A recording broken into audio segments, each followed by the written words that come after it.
Hey everybody, Ryan here at eTrailer. Today on our 2021 Jeep Wrangler Unlimited, we're going to be checking out the Swagman XC2 platform style bike rack.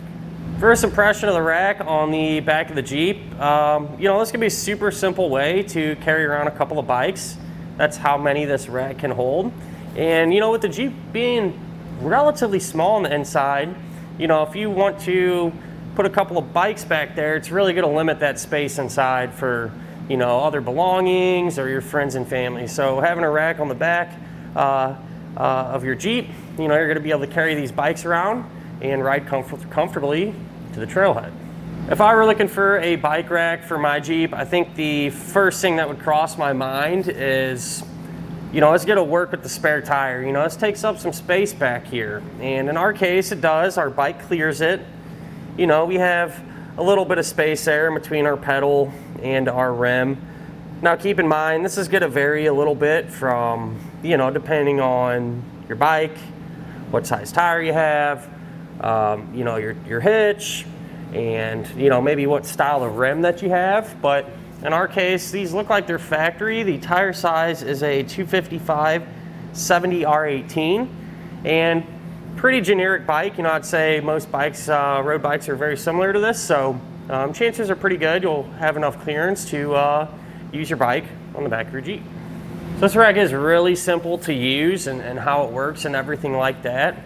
It's going to have 3 points of contact as far as what is securing your bike, and so we're going to have a frame hook here, and what's going to happen is it's going to apply downward pressure onto your frame, and that's going to force the tires and wheels into these cradles here.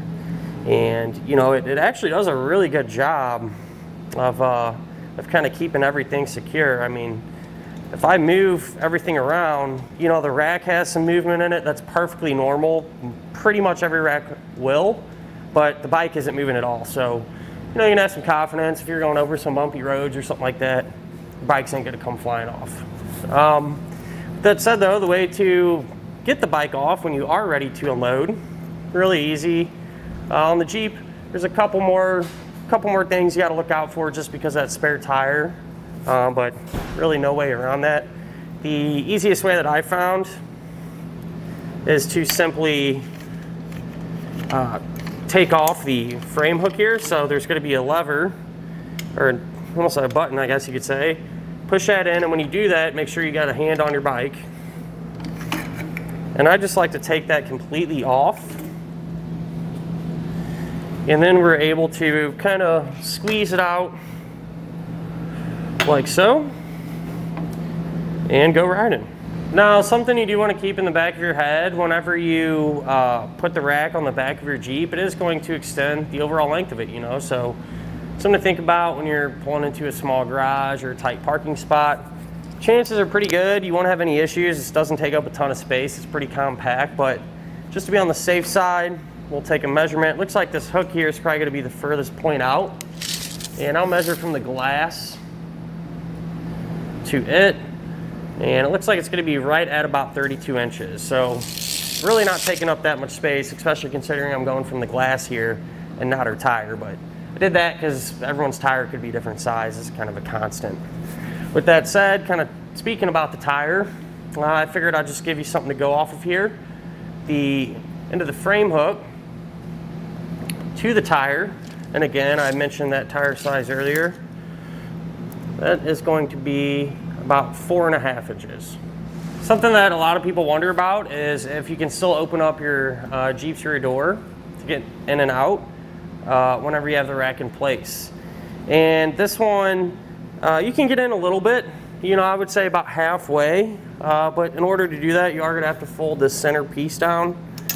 There's just a pin you can pull out, and we tried it both ways. It doesn't matter which way you swing this here, at least in our case. But if you swing that open, you can open it up, little ways, enough to kind of see in there and maybe reach in and grab something in or out.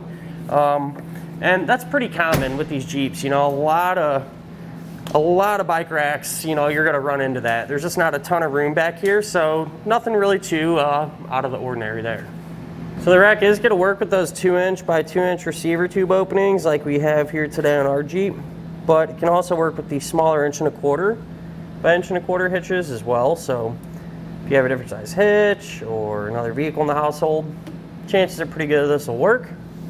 And it's also going to come with an anti-rattle bolt. And what that's going to do is eliminate any slop or play in the connection point. That way you don't hear, the rack kind of bouncing around whenever you're going down the road. So to kind of give you an example of that, say if we're driving, hitting some bumps, you can see that the rack is going to move with our Jeep and not on its own. Something that is pretty nice is this thing gets pretty compact. So whether you're not using it and you just want to keep it on the back of your Jeep, or let's say put it up for the winter, you want to throw it in a shelf on the garage. Now it gets pretty small, so you can actually fold it up kind of like a suitcase. The center portion will move up, and then these two side pieces come up too. So I'll go ahead and get those in there. Sometimes they can be a little tricky to line up. You might have to kind of move those out of the way.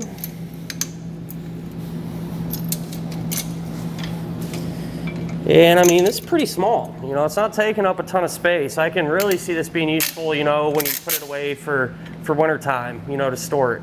And it don't look bad on the back of the Jeep either. If you just want to cruise around town with it like this, it's perfectly fine.